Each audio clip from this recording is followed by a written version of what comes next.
So what happened and what got me into dance is, and this is the reason I'm saying this, is because I went to a little Catholic school in middle school and it was run by Irish nuns. And they were really strict, but we did have a show and tell day. There we go.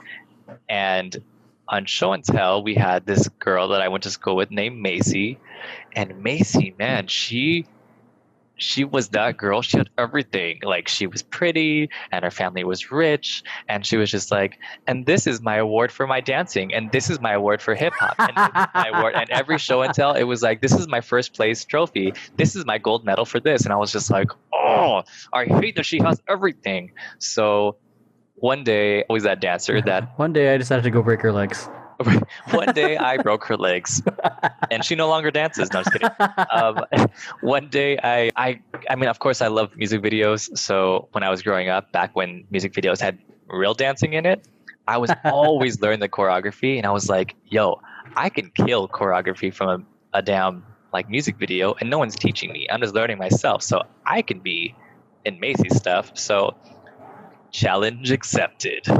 And I went to her dance studio and I took her dance classes and I was like, where you at? Where you at now, Macy? I'm in your classes now. And yeah, and actually it was kind of like a natural and the teacher was kind of hard on me, but he was still like really cool about it. And I was like, you know what?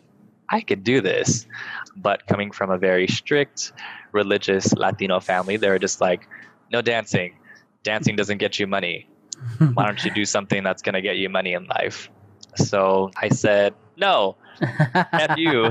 And when I was 18, I went to college and I kind of hung out with the like hip hop influenced folk. Like everybody would just kind of sing R&B or danced or graffiti artists and just things like that. So we all kind of just started dancing around and had like little sessions. And then I found my ex who was best friends with somebody in dance. Did she know that she was your ex at the time? Anyways, so I found my ex who was a friend with, their best friend was in a hip hop crew called Groove 57. Oh, yeah. Okay. That was a long time ago, back in 2005. But in 2005, I was like, yo, this is dope. Like, this is like super cool. And it was like the basic, but like real hip hop moves where it was just like, boo, wow. You know, you're just like, oh my gosh, these people are so fire. Right. Body rolls. Exactly. When there was an R&B section for every routine. Totally. And the moves are all the whole counts, like, and 1, 2, and 3, 4. You know, and you're like, oh my gosh. So I was like, I can do this. And I joined. And it's been ever since. My dance career has just been like, it hasn't stopped since 2005. And it went into, should I keep going into other stuff? Keep going. You have questions? Like I said, there's a couple things that I have in mind, but keep going. Okay.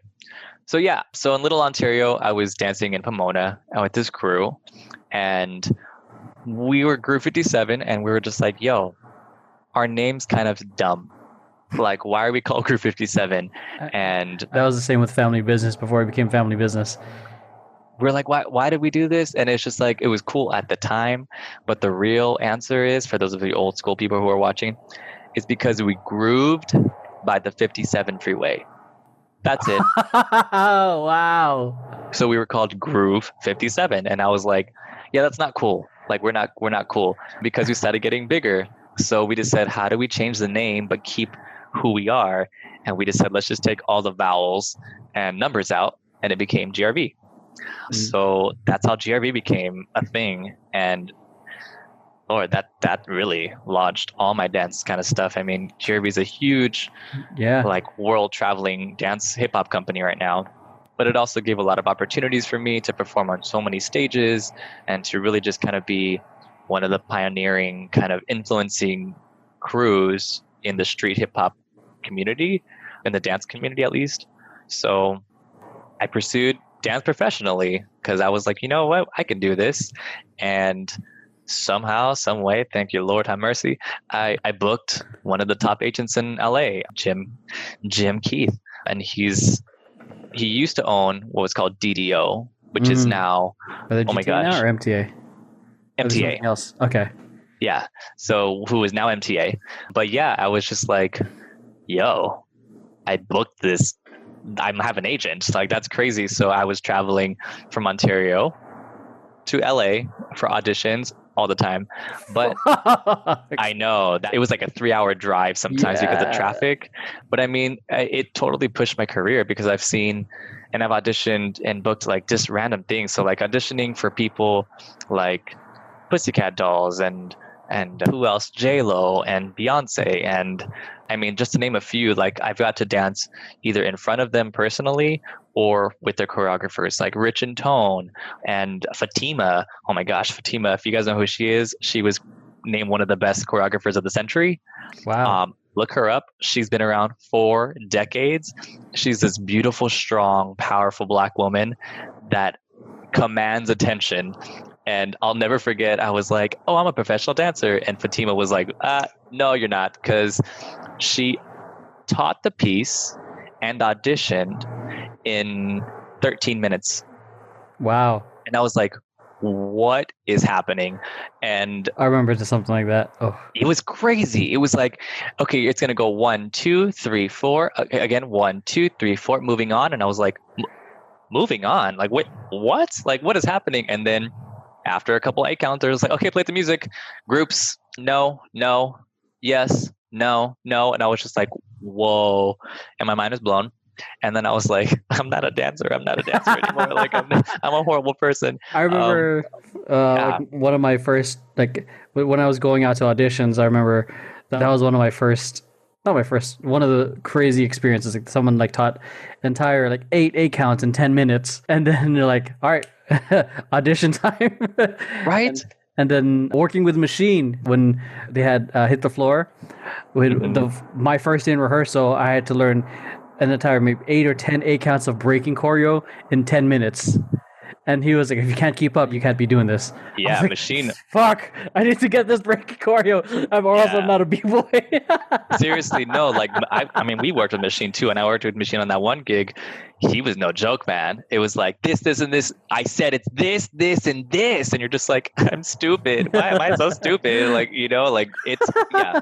I mean, the industry can be crazy, but it definitely trained me to just expect anything.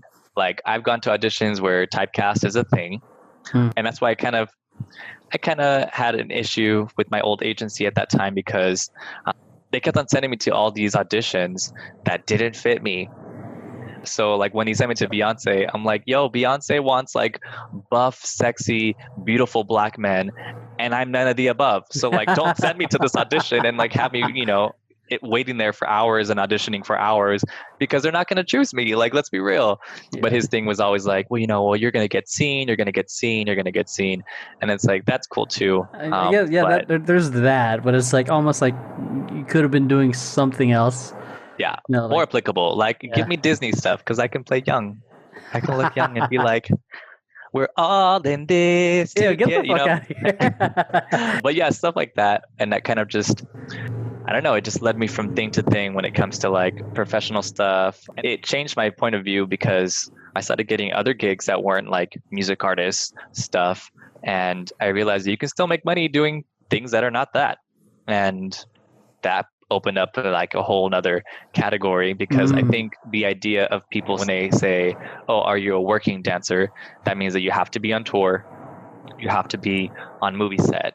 You have to be on a commercial. And it's like, you can be a working dancer in other ways. Yeah. Like when I work certain gigs, they pay me $100 an hour and all I'm doing is freestyling, or all I'm doing is, you know, the cha-cha slide, or all I'm doing is like, you know, maybe 4 8 counts, you know, and it's just like, it's not necessarily a music video, but tell me the next time you got paid $100 an hour, like, you know, so less effort, like but still getting paid. Exactly. Less like, stress of rehearsals. Yeah. It changed my point of view of like what a working dancer looks like. But like I said, I still take everything, and I'm still learning myself. I still work with small music artists here and there. I worked in a video with like Kylie Minogue. I've done like different things. So the range of types of gigs that I've gotten over the years has really shaped me to be who I am. I always say there's ups and downs to each side, the dance community and the dance industry, right? So the community, we're so versatile. like we can do tons of shit. Like we're trained in like tons of areas, and we can throw any music on and it's like, okay, we're whacking, we're locking, it's housing, it's hip hop, it's footwork, it's, you know, and we're just like go go go go go go go. Where industry dancers, I don't necessarily feel like they can do that, but industry dancers can perform the fuck out of things. They can perform the house down from anybody in the community because their presence, I mean, Lord have mercy. Sometimes they just drown anybody who's actually doing the real shit out because they just look that good. Yeah, that's what blows me away. You know Jashawn, right? From Liz? He's a part of Fanbiz now. And that's dope. Blows me away because he's an industry dancer. When I think of him, I'm thinking he's going to shit on every Fanbiz dancer. He's industry, and industry dancers know how to perform. Community dancers, they can perform, but a lot of them are clean. Sometimes they don't exactly extend their moves, some of them. Yeah. And there's a third community too. I'm like realizing throughout all these years, there's the community, the industry, and there's the underground. Oh yeah, underground for sure. So like, which is a completely different scene. That's a totally different scene. And it's funny because I feel like if you trained a little bit or like got the underground to be on stage for things, they would win everything. Yeah. I mean, because it's so raw. It's so raw and it's so like performance based. And I mean, they're usually the ones who have the tricks, who have the power moves, who have the wow factors to performances. Hence, back in the ABDC days, America's Best Dance Crew days, the street crews, in a sense, were the winners. Jabbawockeez had breaking training, but also were affiliated with Culture Shock SD, so they had choreography training. Quest Crew was also formerly part of Six Step, and that means they had choreography, but they also had a lot of breaking. Same thing with Super Crew, which is probably the only, I would say, true, quote unquote, traditional breaking crew that won it out. So yeah, totally. Yeah. So but I mean, that's a good thing too. You mentioned all the different crews, but like, it's all what you take from it, right? So like, I came from GRV, which took me a lot of my hip hop stuff, and like it introduced me to Crump, and it introduced me to like Buck and like things like that. But then I've done groups like Breed, which is very like also industry choreography, and working under Elm was really, I mean, the moves were very industry, but it's also so clean with a taste of community still, which I loved. So like working under Elm was great. I've done Natural State. I've done... Wow, Natural State. I was on the adult crew called Neon under D Main from the 323 Army. No, 3-23. 323. Check them out. Ridiculous. 323 Area Kids. So stupid. I've heard of Area Kids. Yeah, that's them. 323 Area Kids. Oh, shit. Yeah, I was on the adult team of that, and like that training was ridiculous. And it's like Danny, who's the choreographer for that company at that time, just trained me in such a weird way that I was like, what are you talking about? Like, it would be doing these random things where you're like, you're just gonna go like boop boop boop, and I'm like, that's stupid. But then we all did it, and I'm like, why did that look? I mean, you just changed my whole point of view now. So again, if you just really, as a smart dancer picks things and learns from every kind of style, to like, I always say moves are like books, right? So it's books that you put into your library. You can always refer back to them because it's going to be similar to something. Like when you write a research paper, right?